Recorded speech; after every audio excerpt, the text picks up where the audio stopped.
Hello and welcome. Today we are back on moreidea.org.uk. This is the equivalent to the Duke of Edinburgh Award. If you want the Duke of Edinburgh Award, this is the equivalent to that. So in today's episode, we are going to be doing a walk through the secret life of e-commerce. So let's get started. Buying and selling online is known as e-commerce. So buying online items is called is known as e-commerce. Accounts for approximately 15% of all sales in the UK in 2015. Nearly 80% of the UK interest users bought something online. Both of these figures are likely to rise significantly in the next few years. For e-commerce to grow, companies need to be able to deliver the goods quickly to their customers. This badge focuses on systems that allow this to happen: electric funds transfer, electric data interchange, and supply chain management. Let's go ahead and press start. So electronic funds transfer, credit and debit cards. In order for e-commerce to work effectively, it requires quick, secure payment methods, so the goods that customers purchase can be sent to them straight away. Online payments are often done using credit card or debit card. Credit cards enable you to buy items and pay for them later. Credit cards also usually provide protection, so if the goods don't arrive, you can get your money back. Debit cards take money straight away out of your bank. Select the correct electronic payment type for each of the transactions. Pay for pair of trainers with funds immediately taken from your bank account. So that's the question. It's good. Well, it's not really a question. It's more of a statement. So this is the item you're going to buy. What do you buy it with? Do you buy it with a credit card or a debit card? So for a pair of trainers, we'll probably pay with a credit card. Okay, that's not right. We'll probably pay with a debit card then. If you pay with a debit card, the value of the purchase will be immediately debited from your account. Okay, so purchase groceries online to pay at a later date. Then we'll go and press credit card then, because we're going to be paying at a later date. So go ahead and press next. If you use this card to pay for your flight, you will be insured, in this case, of a flight cancellation. So you want to pay a debit card. Nope, you want to pay a credit card, sorry. There we go. Okay, so we'll go to the next selection. Electronic funds transfer, payment services and digital wallets. Another online option is to use payment service and digital wallet, such as PayPal or Apple Pay, which is linked to a credit/debit card. This makes payment easier, as you don't have to type in card details or store them on every website. The shops, Apple Pay and credit/debit card contactless technology make it easier to pay. So we have PayPal and Apple Pay. Okay. Select the most appropriate electronic payment type for each of the transactions. You need to pay for a coffee. Just realize that you left your wallet at home. Then we'll probably go ahead and play with, if we've left our wallet at home, then we'll play with a credit card. Nope, we'll play with the Apple Pay. Yeah, we'll pay with Apple Pay. That's correct. Mobile payments such as Apple Pay are great for when you need to quickly buy something on the go. You need to buy a new TV online, but it's quite expensive. Okay, we'll probably do a debit card. No, we'll do PayPal. No, credit card. I was right with the credit card in the first. Credit cards are often their own warranty protection and can further protect you against problems with purchase such as faulty TV. Your friend just bought a cinema ticket for the latest Star Wars film and told you to pay them back later. You can probably use PayPal. Yep, you can send money through PayPal or alternative online payment systems can be a quick and safe method for small transfers to friends. You need to quickly withdraw some cash from an ATM. We'll be probably going to be using a debit card to do that. You usually will not incur additional fees when using a debit card, such as handling and interest fees. So they are usually best for withdrawing cash from ATMs. Let's move on to the next section. Direct debit or standing order. Not all online purchases require you to pay immediately or in full. For example, if you were buying pet insurance, you wouldn't necessarily pay with a credit/debit card or a payment service. You may want to set up a monthly payments. To do this, you could give permission to the insurance company to take the money straight out your account. This is known as a direct debit. A different method would be a standing order, which is when you set up a payment to the company directly. Direct debits are useful when amounts vary, such as paying a phone bill. Standing orders are useful when you know how much you want to pay each month, such as a charity donation. Okay, so now what it's asking us to do is going to ask us to drag them. What are these corresponding to? So direct debit and standing order. So let's go ahead and start. So magazine subscriptions, that's like a monthly order, so we can go ahead and do that into standing order. Do that into standing order. Pet insurance, we'll probably want a direct debit. A savings account, we are going to probably want to have it as a standing order. Gym membership, we are probably going to want a standing order as well. A gas bill, we will probably want a direct debit. Charity donation, we'll probably have a standing order as well, because that's a monthly subscription. And rent, we'll probably do the same for a standing order. Okay, I did not mean to do that. My bad. We'll go ahead and press the next section now. Move on to the next one. Order payment methods.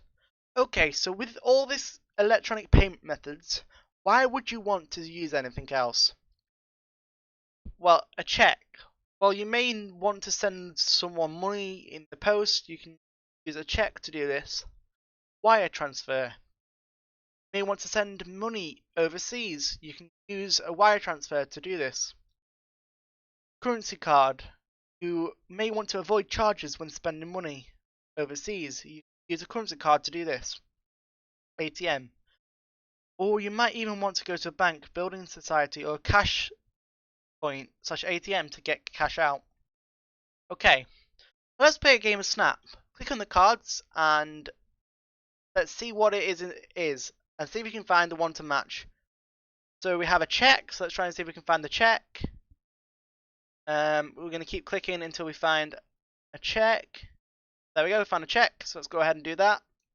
And it's just like a game of match. It's not really that hard to do this one, just finding the... So there we go, we've got 2 credit cards, standing order, we saw that one here, I think it is, yep. PayPal will be here somewhere. So we've got another direct debit, I think is up here somewhere. Trying to see if we can find the... so we know we have that symbol. Where is that symbol? Here we go, we've got that symbol done. Now we have Apple Pay, so let's try and find that. It's just like a game of Snap. It's not that hard to do. So I know we did find that one, so let's go ahead and do that one. Get all these done. ATM, PayPal, we'll go ahead and do that one as well. Direct debit, we can go ahead and do this one as well. And last but not least, we'll do the Apple Pay. Okay, so move on to the next section. Now we're on to section 2. Purchase orders and invoices. As well as customers purchasing goods, companies may need a way to buy/sell goods. The traditional approach is to use a purchase order and invoices. A purchase order is made before a sale by the buyer. Once the seller has accepted the document, it becomes a legally binding contract. The contract is needed because with a purchase order, delivery is usually made to the buyer before payment. A purchase order will usually include information such as payment terms, date of delivery, terms and conditions, purchase order number, delivery address, invoices. An invoice is what's given to the buyer buyer, which highlights the cost and quantity of product or service. This is provided by the seller after the sale as opposed to before it. This is useful to the buyer because they know exactly how much money must be paid and in what time frame. Invoices can either be sent through the post or emailed to the buyer. It is a legal contract obligating someone to pay for the good or services they've received. An invoice will usually include information such as contact details for the buyer and seller, what product/services, a unique invoice number, a total cost for the buyer must pay, taking into account tax or discounts. Okay, moving on to the next section. So now it's asking us to select the correct electronic payment type for each of the transactions. So for example, we've got a purchase order and an invoice. So a total amount due, that would be an invoice because you're telling the person who is buying the stuff how much they want to pay for the goods. Details of goods would go into a purchase order. Terms and conditions would go into a purchase order as well. Billing address would be under purchase order as well. Supplier address would be an invoice. Buyer address would be purchase order. Shipping address would be invoice. Buyer signature will be would be purchase order. A discount would be on the invoice. Taxes would be on the invoice as well. Quantity of goods would be on the purchase order, and agreed prices would be on the invoice. Okay, I'll leave it here for a second so you can go ahead and if you want to pause the video, you can go ahead and copy what we've got here. But we're going to be moving on to the next section, so let's go ahead and do that now. Purchase orders and invoices. Buyer, seller. Purchase orders and invoices can also be done electronically using electronic data interchange (EDI) payments. Can then easily tracked and automated so companies can manage receipts and payments. Find below the terms that are part of the electronic data system. So we've got this is like a word search. So we're going to find the word payment, which is very, very simple, payment. Now we're going to find the word receipt. So let's go ahead and look for receipt. If we can try and find receipt. So we're just going to look for the R's and see if we can find receipt. Now it can be backwards as well. It's not the best, but let's try and see if we can find the word receipt in here. Give us a second to try and find the word receipt. So receipt, there we go. EDI, so we're going to try and find the word EDI. So let's find an E.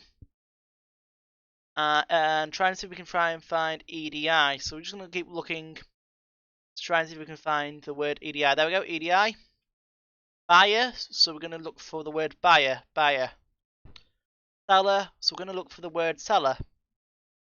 Let's try and find the word seller, seller, there we go.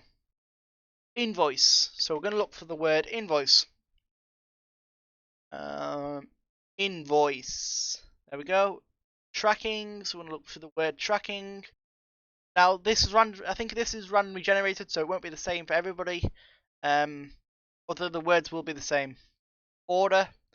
Let's try and see if we can find the word order. Order, there we go. And we've got purchase as the last one. So let's try and find the word purchase. There we go, right there top. Okay, so now we move on to the next section. Supply chain management. As well as speeding up buying and selling through EDI, companies need to be very responsive in producing and delivering their goods to customers, otherwise the competitors will take their place. This process of managing everything from ordering raw materials to delivering the goods is known as supply chain management. Using electronic data interchange and electronic funds transfer, companies are able to automatically pay for new raw materials. An example would be so that they can respond quickly to customers' orders. Okay, so now it's asking us to drag which element goes through the supply chain from start to finish. So for example, let's say we would start with the manufacturer. Would be on the second thing. So we're going to say the consumer is obviously going to be the last person who gets it. The wholesaler is going to be the third person in the company.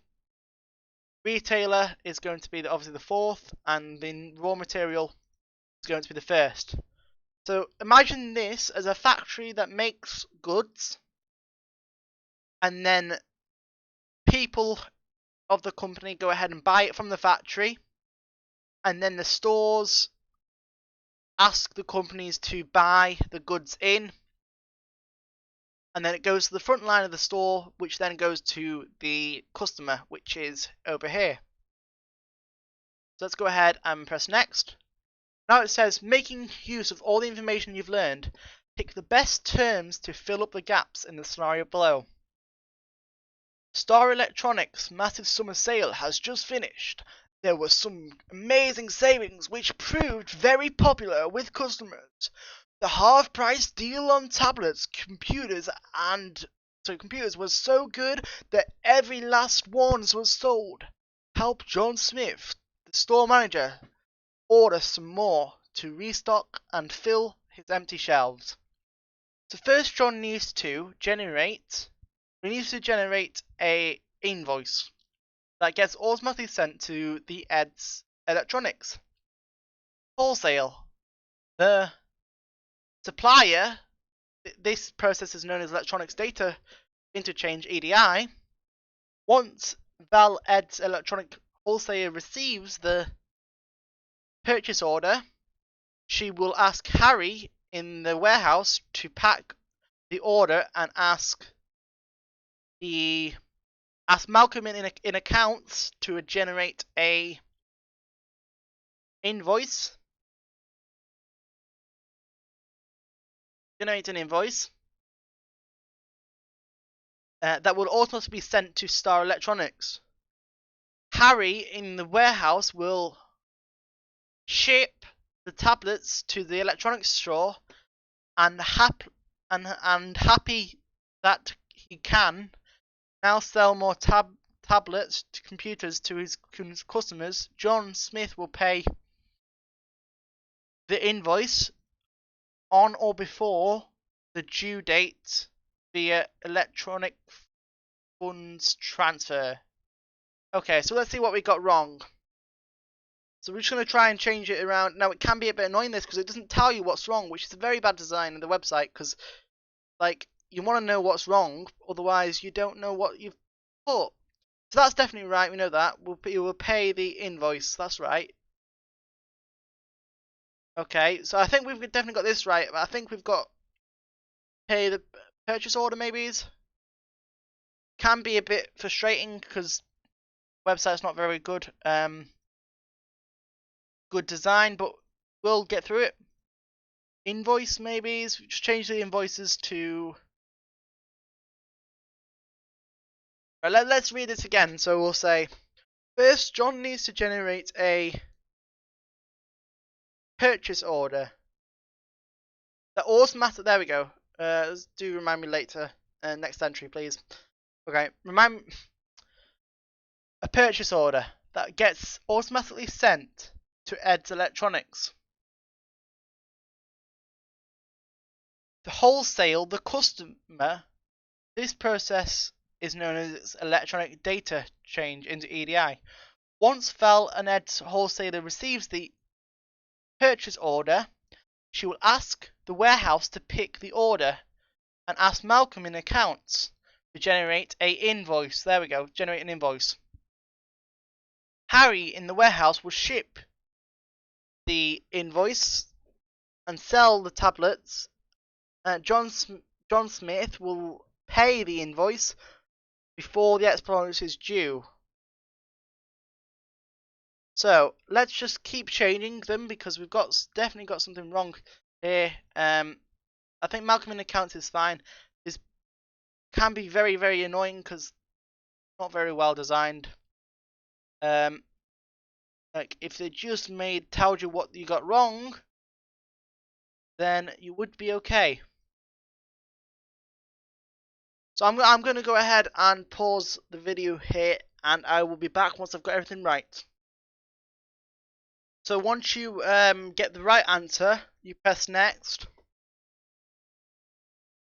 and it will say we've got all the answers correct. Okay, and that is the actual badge done. So thank you for watching. If you like and you do want to see more of these videos in the future, make sure to drop a like on this video, subscribe, and turn notifications on so you never miss an upload. And I'll see you guys in the video.